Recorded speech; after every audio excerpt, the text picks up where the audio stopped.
টেকনাফের ৯ বছর বয়সী শিশুটিকে চট্টগ্রাম থেকে ঢাকায় আনা হচ্ছে। তাকে লাইফ সাপোর্টে রাখা হয়েছে। শিশুটির অবস্থা সংকটাপন্ন বলছেন চিকিৎসকরা।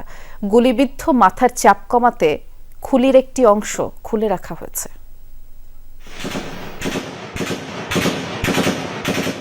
টেকনাফের হোয়াইকং ইউনিয়নের তেচ্ছি ব্রিজ সীমান্ত এলাকা থেকে চট্টগ্রাম মেডিকেল কলেজ হাসপাতালের আইসিইউতে এনে লাইফ সাপোর্টে রাখার পর একবারের জন্য চোখ মেলেনি হুজাইফা আফনান। ৯ বছর বয়সী মেয়ের এই অবস্থায় আহাজারি করতে করতে জ্ঞান হারাচ্ছেন মা সাবেকুন নূর। চিকিৎসকেরা জানান, অস্ত্রোপচার করেও শিশুটির মাথায় লাগা গুলি বের করা যায়নি। মাথার চাপ কমাতে খুলির একটি অংশ খুলে রাখা হয়েছে। মঙ্গলবার সকালে মেডিকেল বোর্ড বসিয়ে করা হয় নানা পরীক্ষা নিরীক্ষা। তার গুলির পজিশনটা খুবই একটা ব্রেনের এমন একটা জায়গায় যেখান থেকে এই গুলিটা বের করা খুবই আমাদের এখানে প্রায় আমাদের ডাক্তাররা তেমন একটা ইয়ে করতে পারে না।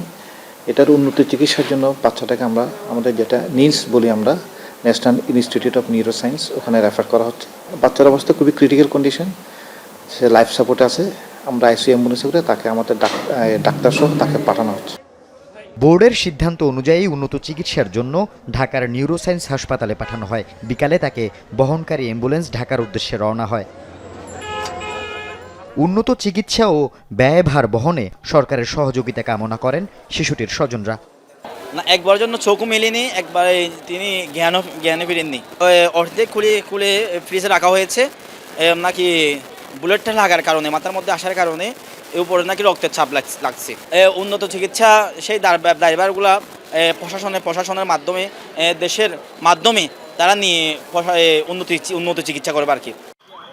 এদিকে গত রোববার মিয়ানমারে বিদ্রোহী গোষ্ঠী আরাকান আর্মির সাথে রোহিঙ্গা সশস্ত্র গোষ্ঠীর মধ্যে গোলাগুলির সময় বাংলাদেশে পালিয়ে এসে আইন শৃঙ্খলা বাহিনীর হাতে আটক রোহিঙ্গা সশস্ত্র গোষ্ঠীর 52 জন সদস্যকে টেকনাফ থেকে কক্সবাজার আদালতে হাজির করা হয়। আদালত তাদের কারাগারে পাঠানোর নির্দেশ দেন। আল আমিন শিকদার, যমুনা নিউজ।